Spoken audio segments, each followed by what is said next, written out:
Hello, everyone. Welcome, welcome. We'll get going in just a moment. I'm going to allow everyone to enter the webinar and get their audio set up, get nice and comfy for this great session that we're going to have. And we'll just get going once the first kind of level off. Okay. So I think we can get started. We are recording the session today and it'll be available on our website following the webinar. So just so everyone is aware of that. But I want to say welcome. My name is Tony Phelan. I'm a program manager for MBA programs at Forte. And thank you for joining us today for Crisis Communication for Business Leaders. This is a very important topic, and I'm excited to learn more today from our featured speakers. This event is part of Forte's B-School Short Course virtual event series, which brings together industry experts and accomplished faculty for a glimpse into the course material of some of our fantastic school programs. We are delighted to host today's event in partnership with Cornell University's Samuel Curtis Johnson Graduate School of Management. And I would like to now turn this session over to Ikechi Nwankwo, Senior Director of Executive MBA Admissions. He will share a bit more about the programs available at the academic institution before introducing our featured speaker today. So Ikechi, it's wonderful to have you here today. Feel free to take it away. Thank you so much, Tony. Hi, everyone. My name is Ikechi. So I will just talk briefly about our program and everything that we offer here at Cornell University. And so for us, our executive MBA programs, we offer them in 3 different ways, right? So they're typically all designed for working professionals. Now, there are lots of similarities, and they're in the general structure and the faculty who teach in these programs. You get to meet one of our faculty today. There are also some differences that allow you to sort of navigate our executive MBA portfolios in a way that sort of fits what you need for your own lives and overall executive education. So in looking at some of the differences, we see here that they differ in the lengths. The Executive MBA Americas program is a 17-month program, while our other 2 Executive MBA programs are 22-month programs. The Americas program has an online component and an in-person boardroom component across North and South America. So essentially, it has distributed boardrooms, and so you can be in lots of different cities in the US or in South America as well, and partake in this program. It is a combination between Cornell University and Queen's University. Whereas our Executive MBA Metro program and our healthcare program are programs that take place at the Cornell Tech campus in New York City. In terms of our scheduling, these programs are bi-weekly, and so you can partake in these programs every other Saturday and half a day on Sunday. So that structure remains the same across programs.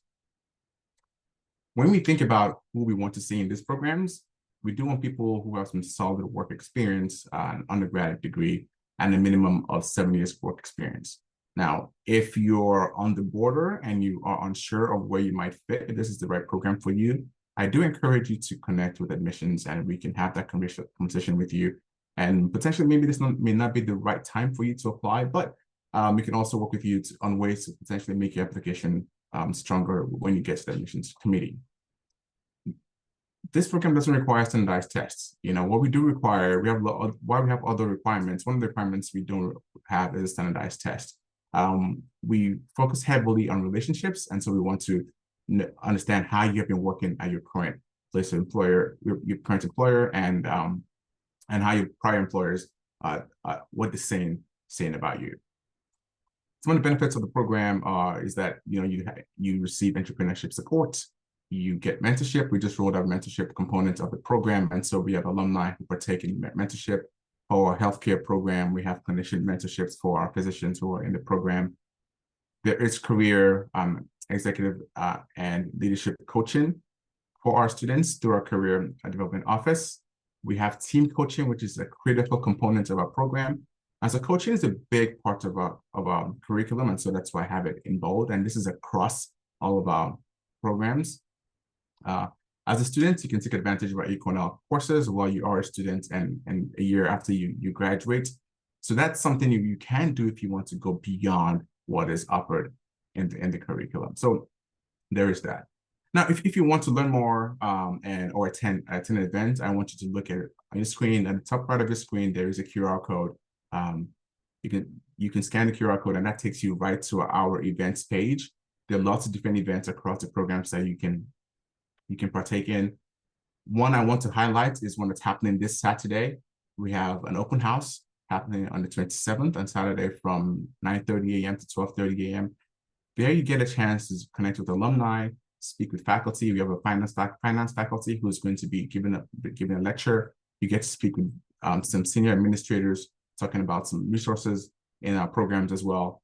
You get to tour our campus. It's a really good way to do everything you need to do in your research of a program in about 3 hours. So if you can make it to that event, that'd be a big bang for your buck. But also, there are lots of other events that you can partake in, which are also virtual, and some other in-person ones coming across different states. So with that said, I do want to pause here and talk about our speaker, who I will be introducing. Our speaker today is Dr. Theomary Karamanis. She is a multiple award-winning communications professor and a consultant with 25 years of global experience. She is currently a full-time senior lecturer of management communications at Cornell S.C. Johnson College of Business, and regularly delivers executive education programs in leadership communication, crisis communication, and strategic communications. Her academic background includes a PhD in communication studies, a Master of Arts in Mass Communication, and a postgraduate certificate in telecommunications. All of these degrees are from Northwestern University. She also has a bachelor's degree in economics from Athens University of Economics and Business. Her extensive background spans industries and countries, contributing to her impressive portfolio of 40 professional communications awards. She has lived and worked in Canada, Greece, Trinidad and Tobago, the UAE, and the United States. Now I want to turn the session over to Dr. Karamanis. Thank you. Hello, everyone. It's very nice to be here. Ikechi, thank you for the intro. Tony, thank you for leading this. Hello, women leaders. I love Forte's motto, more women leading. As a Gen X woman myself, who has been through corporate and consulting before going into full-time academia, I really want to tell you first, we believe in you. I'm so glad to be joining you today. And I want you all as women in business to eliminate any self-doubt. We really believe that you can do wonders in the corporate world, and good luck with everything that you want to do in your career. With that, let me start with our topic today, which is obviously crisis communication for business leaders. And I teach that for our MBA program, the residential MBA program at Cornell. And I also have it as a component for all of our MBA programs, which I also teach. And I do executive seminars, and as a consultant, I've done a lot of work on crisis preparedness. As a practitioner, I've been involved with crisis management. So this is a topic very, very close to my heart. And I wanted to start with a little bit of self-reflection. I want you to go back a few years and think about whether you were ready for the COVID-19 crisis. Were you ready for the pandemic? Was your organization ready for the pandemic? And I'm not here to talk about COVID at all, but I'm here to ask you, are you ready for the next crisis? It's not a question of if it happens to us. If it happens to you, it will. The question is when and to what extent? And of course, what's going to be your role in your organization, in the business environment, and how you will navigate it. It could be anything, an environmental catastrophe. Are you ready if the unthinkable happens? This is an image from the earthquake in Morocco a few months back. This is actually from Greece, my hometown. This was back in September, and I was in Greece for that. I don't know if you understand, but the red things that you see, these are rooftops, house rooftops. So you have a lot of things going on with natural catastrophes. This is an image from the infamous oil spill by BP back in 2010. Product recalls are quite common across industries. Sexual harassment scandals in organizations. And I just wanted to share with you a picture here. This is research from the Institute for Crisis Management. Deb Heilman, a colleague and friend, is leading it. And what they're doing every year, they're looking at all the crises around the world that have been reported in the media. And they come up each year with different crisis categories. So what you are seeing here is what happened in 2022. The 2023 report obviously is not out yet. They're working on it. And this just gives you a sense of what could happen around you in your business environment, where you will be asked to manage it. So you see catastrophes there is a big portion of it, 20.8%. Whistleblowers, almost 30%. Sexual harassment there at 6%, 7% mismanagement, and so on and so forth. So my point here is a crisis will happen to you. You will need to it might be a sudden one, it might be a smoldering one, it might fall into different categories, but things happen all the time. And I love this quote. It says, experience is the worst teacher. It always gives the test first and the instruction afterward. And a lot of things that we know about effective communication practices during crisis is by trial and error. We mostly teach best practices, what has worked before, and what we have learned from crises in the past. How much do crises cost? The answer is a lot. So I'm giving you one number here. This is in USD, $5.5 billion. I want you to think about this number a little bit, $5.5 billion. And this is from the Toyota recall. I don't know if you know it or if you remember it. It was maybe a decade ago when Toyota had to recall almost 9 million cars. So this number accounts for the cost for all the repairs of the cars, but also the lost sales because of the reputational damage. And if you feel $5.5 billion is a big number, I have a bigger one for you, and that's 15 billion. It's within the same industry. It's from the Volkswagen emission scandal. And this number includes the buybacks for the cars, the fixes, but also the funding to cleaner technology that they had to do because of the crisis. And in my mind, 15 billion is a lot of money. But I have a bigger number for you. $56 billion. Can you even fathom how much money that is? And that's what BP had to pay for the oil spill. You might have heard, because it has been reported very widely, the settlement of $20 billion.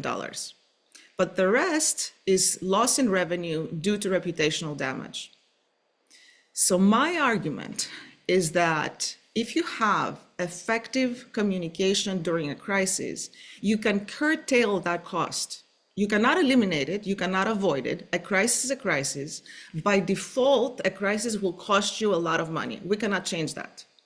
Nor can I, as a good communicator, respond to a crisis and just snap my fingers and change things from bad to good. By default, a crisis is a very bad situation, risky situation for any organization, and it's gonna cost money. But my argument is, you see that a portion of the cost that has to do with lost sales because of reputational damage, that's something that you could curtail if you effectively manage the crisis from a communications point of view. So with effective communication, you can safeguard the reputation of the company, you can increase the trust among your stakeholders, and therefore you can maybe avoid some lost sales because of that. And I do want to tell you, I'm an expert in crisis communication, not really crisis management. These two concepts, of course, practices are interrelated, and they're similar, but they're not the same. So crisis management has to do with dealing with the reality of your problem. So even operationally, how do you fix the problem? How do you navigate it? How do you make your processes better? How do you need to do a recall? Do you need to fix the products, whatever the issue is?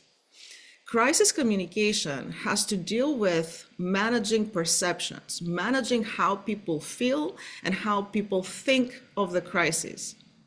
You absolutely need to first fix the problem.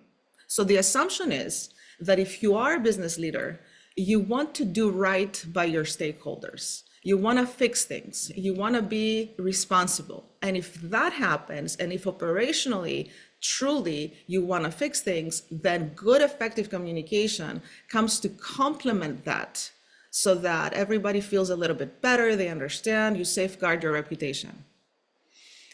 If you want to continue with a very bad practice, I, as a communicator, I cannot help you. I tell this to clients all the time.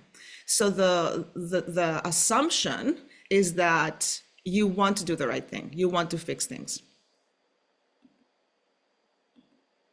And first, I thought that we might start with defining what is a crisis, because a lot of people use it in many different situations.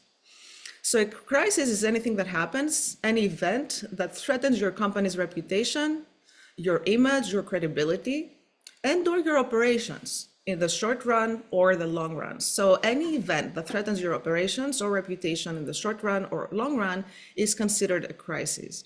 And usually we say that you have an organizational crisis if people know about it, if it's very internal, if it has not hit the ears of your stakeholders or the media, it's probably an issue. So sometimes we have issues within organizations that could lead to crises if they're not managed correctly.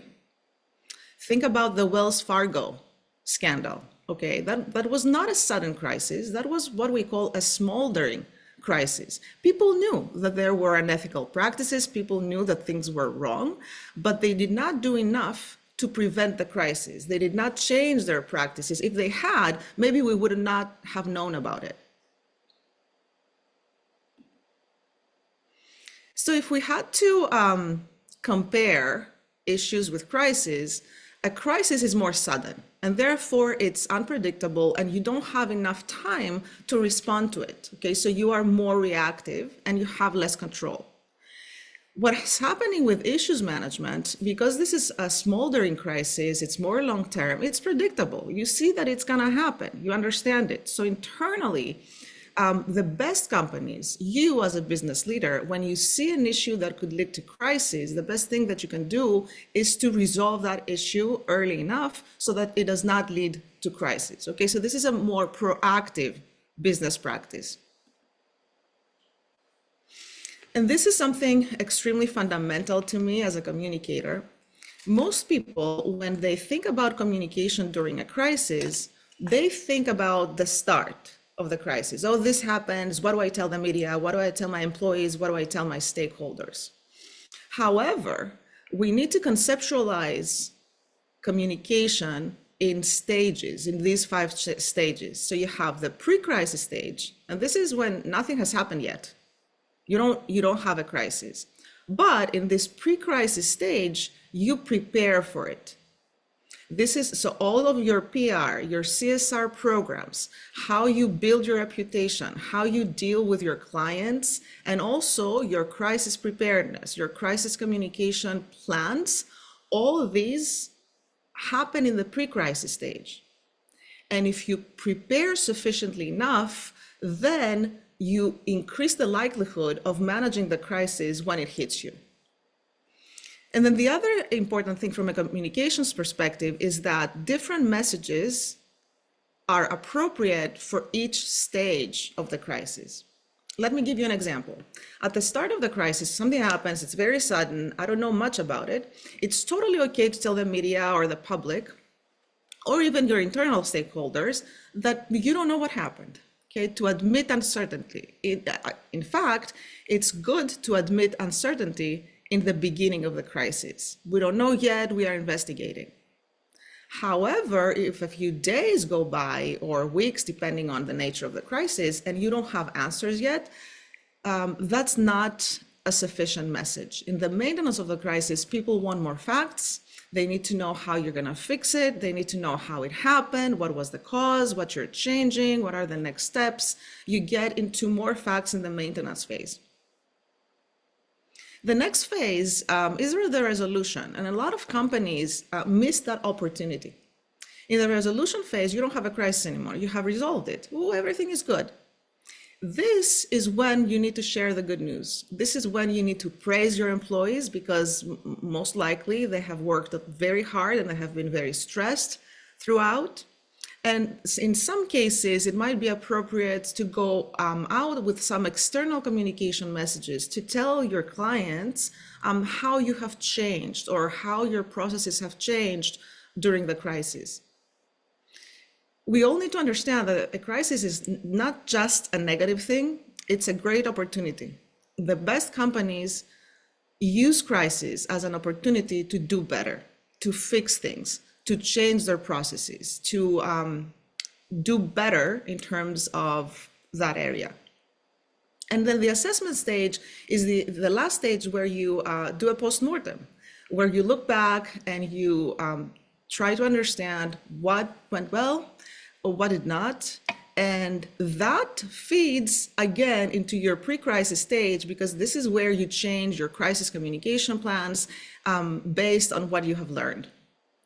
If you only conceptualize communication at the start and the maintenance stage, then you're not doing good enough work. So this is another thing that I wanted to share with you, which is a big challenge often when we communicate during a crisis. So sometimes crisis communication entails risk communication. And I have here on the slide some examples for you. Well, the pandemic is a primary example of threats to people's health and safety, of risk communication, but also threats to people's financial situation, children's well-being, or threats to the environment.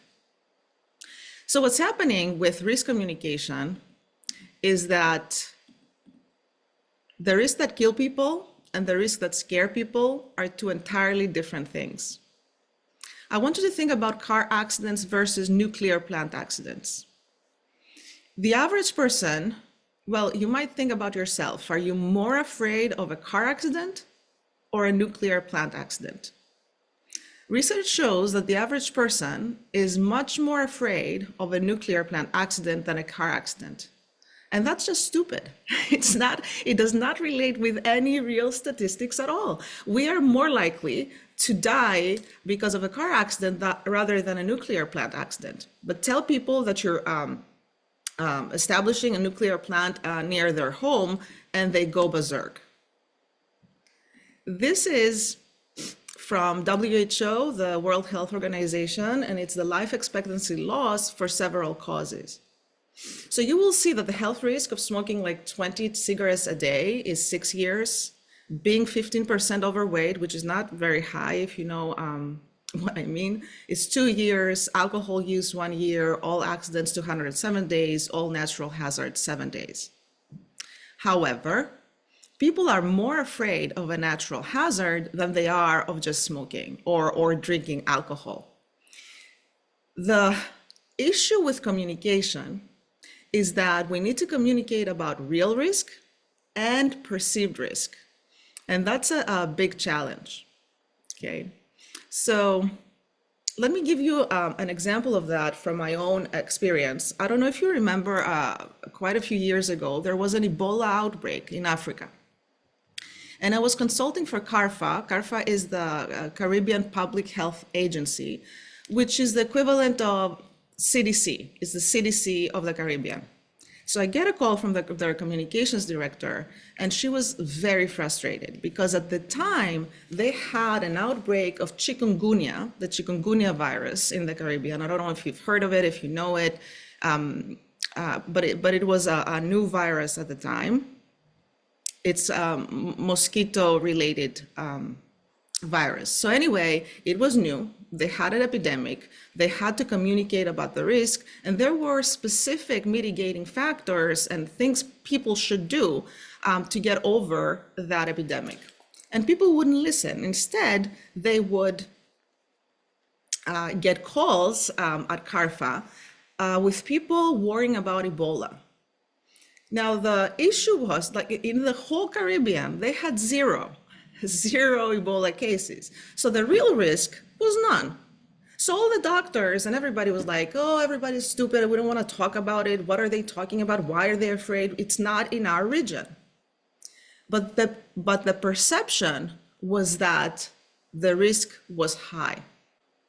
So what they needed to do in that at that point was both communicate about the perceived risk, so do press conferences and campaigns on Ebola, even though it was not in the region. And then people started listening to the messages about chikungunya. And this is what we know from best practices. When people are frightened, the worst thing is to pretend that they're not, to ignore it. The next worst thing is to tell them not to be afraid. So even as if you want to be a good communicator, so your technical side will see the real risk, especially if you are an internal person and you know exactly what's happening. So technically, you would know the real risk. But if you want to be a good communicator in business, you also need to understand and respond to whatever is the perceived risk. So a lot of times when we are during crisis, and especially if your business is involved and is at fault, you get a lot of outrage from stakeholders. People are angry. It's a high stress situation, very strong emotions. And what we know about, and what we need to do is you need to reduce outrage. And I love this quote that says, they don't care about how much you know until they know how much you care. And this is about empathy. We know that in order to reduce outrage, you need to show empathy. You need to show people that you care. You care about the people who are affected. And then listening to people, right? Listening, having pathways of feedback so that you understand what the perceptions are, what are they afraid of, what are they concerned about. At the same time, you need to show that you are in control. You need to show that you have a plan. You need to show that you have an active investigation. You need to show that you have a team that's ready to manage the crisis. And if for some reason you lack trust from the public, it's good to have third-party support.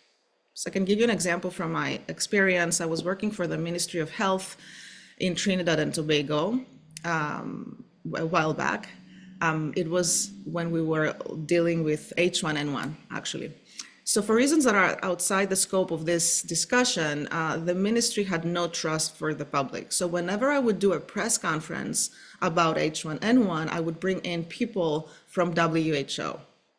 And when the public saw that there was consistency of messaging between the ministry, the local Ministry of Health, but also the local chapter of WHO, which is an independent third party, they were more likely to believe in the message. What does not work? So we know that people want facts and they want numbers and they want data, but not too much. You cannot overload people with data. You need to be selective about what you communicate to whom during a crisis. Also, what doesn't work anymore at all is one-way communication. I can tell you that maybe 20 years ago, organizations were just doing press releases about a crisis, and that was that. So it was from the organization to the public to the media. Now that's not enough. We have social media. It's a constant dialogue. So I want to leave you with the SEED model. And actually my students came up with the acronym, and now I'm using it in my writings about crisis comm. These are the elements of successful communication. Speed, go out fast, fast, fast, because you want to control the narrative. You don't have the luxury of time. Empathy, so show people that you care about what's happening, you care about the people affected. Accuracy, make sure that you're consistent in your messages, that you are communicating facts that are true. And transparency. Be transparent, be open. People need to feel that you're not hiding. Now, transparency does not mean that we communicate everything to everyone at all times. It just means that we do not lie, we do not hide. And people, from our whole demeanor when we communicate as business leaders, they understand that we are transparent. We have nothing to hide, and we are open to questions and to having a two-way dialogue. So if you do that, you will increase your credibility in the market, within the public, within your stakeholders, and your trust. And if people trust you and believe in you through a crisis, we know that in the long run, you actually increase the value of your brand.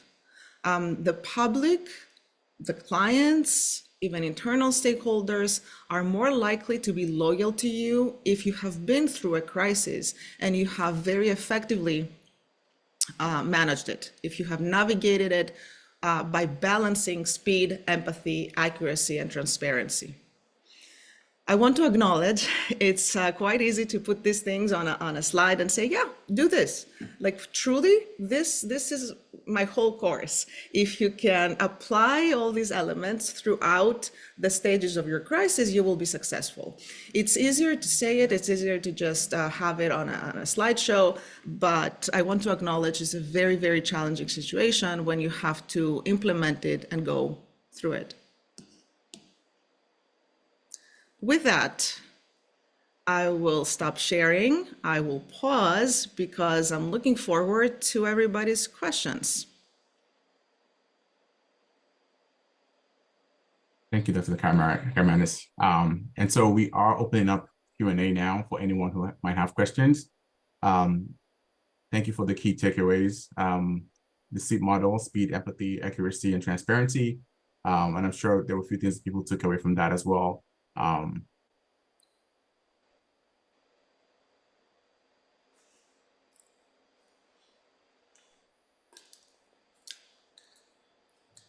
And as we wait for people to chime in with questions, I had some questions for you, if you don't mind.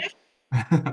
Well, one of them I had was just, given your global experience, right? So you've lived abroad and you've worked abroad and consulted abroad as well. So it's given your international experience. How do you approach crisis communication in diverse cultural contexts? The first thing that we need to do in communication, not just only in crisis, but generally, is an audience analysis. It's really important, and I'm happy you were raising that. It's really important to understand culturally the expectations of the audience. A couple of years ago, this happened in England. KFC ran out of chicken. So you would go to a KFC store and they didn't have any chicken because they had a supplier issue. By European standards, they had an amazing campaign where they used a lot of humor, a very, very casual language, and they went out with ads that spelled, let me see, because I don't want to say the word, but they spelled KFC with an F. So it had the F word in it. And it was very successful because it resonated with their clientele. It was totally okay. It was very casual, very humorous. So, we messed this up. And then I had the question in my mind, so would that work in the US? And I don't know the answer, but my hunch is that it would not. It would not fly the same. So you do need to know always your customers, your target audience, and that's why you need to do a lot of research and then respond accordingly, according to your brand. Now, it is more challenging when you have a very diverse audience, and with a very diverse audience, I would go a little bit more with a safer a little bit more conservative approach rather than do something bold and alienate some of my target audiences. Thank you. So our Q&A channel is warming up. One question we have now is how do you balance transparency and empathy? Most leaders are afraid of doing so. They are. And that's my biggest challenge. Like as a consultant, they always do not want to say anything. It's not, well, there's a challenge between not transparency and empathy so much, but transparency and positivity sometimes, because sometimes leaders do not want to be positive, want to encourage their employees, so they want to withhold some information. So the answer to that is you can show empathy regardless. You start with empathy.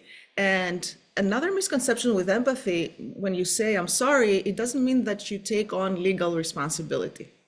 There are ways in which we can phrase things where we show that we care about someone who has been affected. Usually, there's a challenge in balancing empathy with accuracy.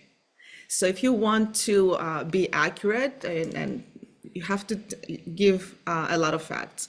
So I do want to say there's nothing we can do as leaders to change that. People want transparency. But again, there might be some reasons. So if there's an ongoing police investigation, for example, or if you can withhold some information, it doesn't mean that you say everything all the time, but you have to be open. You have to be open and honest, especially nowadays. I think maybe 10 years back, it could have been different, but now that we know that the public wants organizations to be responsible and they want to see what they're doing. Thank you very much.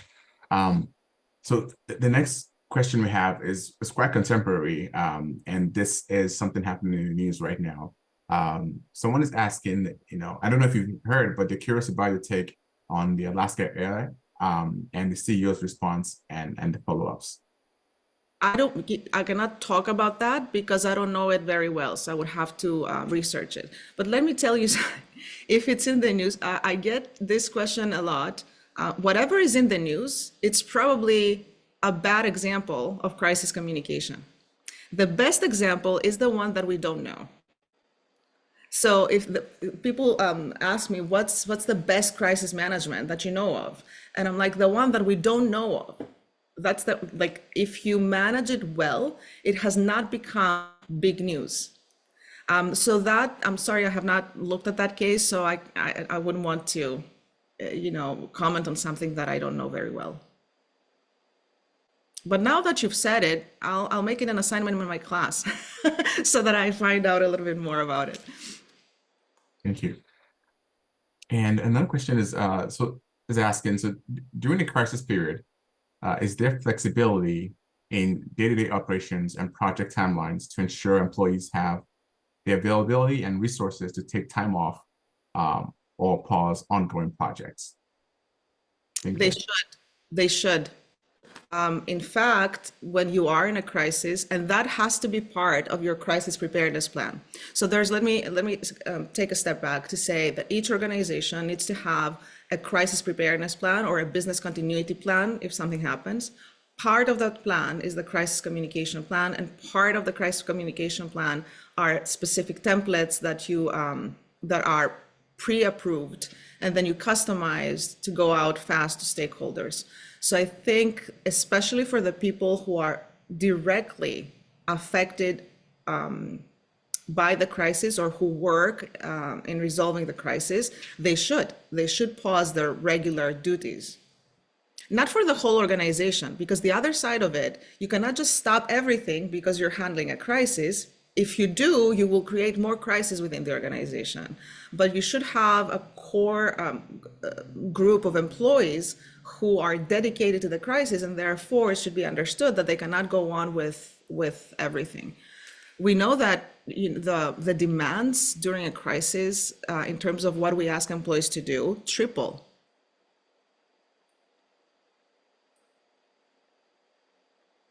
So we have another question. This one is more about speed and social media. How has the field of crisis communication changed as a result of social media as a main source of information for most people?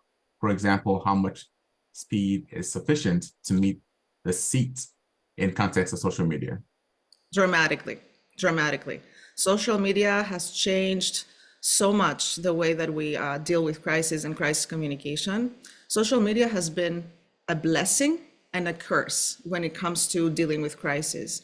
So I'm old enough, sadly, to remember the world before social media. And we had, talking about speed, we had maybe a day, 12 hours to respond to a crisis. So let's say that a crisis hit us in the morning. We had until 8 p.m. to put together a press release so that we can catch the 8 p.m. news, evening news. And if something happened like in the afternoon, we needed to prepare something for the next day, the morning news. Or even you would have at least 24 hours, and I'm talking about a sudden crisis and you have to respond to it. Now, do you want to know, Ikechi and ladies, how much time we have to respond? 1 freaking hour, 1 hour, which means that you literally have no time at all.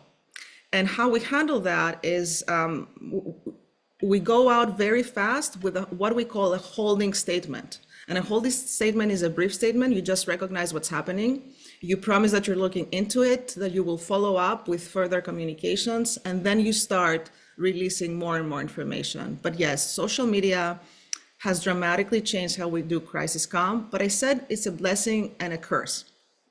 And I kind of talked about why it's a curse. But it's also a blessing because it used to be that if you were an organization and you had a crisis, you had to go through the media. You didn't have your own media. So, and when you go through the media and you do press releases or press conferences, the journalists make up their own stories. They can take, I'm not saying that they would lie, but it's in their discretion what types of information they would get from your press release. Now, every organization has their own former Twitter account or Facebook or what have you. So you can go out very fast and control the narrative through your own social media. So it's a double-sided situation. Thank you. Given where we are, I think that's a fantastic place to end. We're really right at time, and so I know Tony's going to join us and to wrap us up. Thank you so much, Dr. Karamanis. This is really, really helpful, and I hope that everyone who came, got some takeaways. Thank you. It's been a pleasure. Thank you so much. All right. Yes. Wonderful stopping point. I'm so glad we got to a few audience questions. And Ikechi and Dr. Karamanis, thank you so much for being here today and for sharing your insights about your program and this topic. It's so relevant and so applicable. So we really appreciate you sharing your expertise today. Thank you. Also, I'd like to share a big thank you to all of our participants today who asked so many thoughtful questions. The engagement was awesome for this session. So thank you for taking the time and asking your questions to our speaker. So we really hope you enjoyed the Crisis Communications for Business Leaders session today. Follow us on our social media platforms and visit our website for even more helpful information on careers and other professional development topics. There's a wealth of knowledge there. There's tons of great resources, and this session was recorded and will be available on our website following this event. We'll also send out an email to all registrants with the link to the recording as well. So thank you again for joining today, and we look forward to seeing you at another Forte event in your future. Have a good one.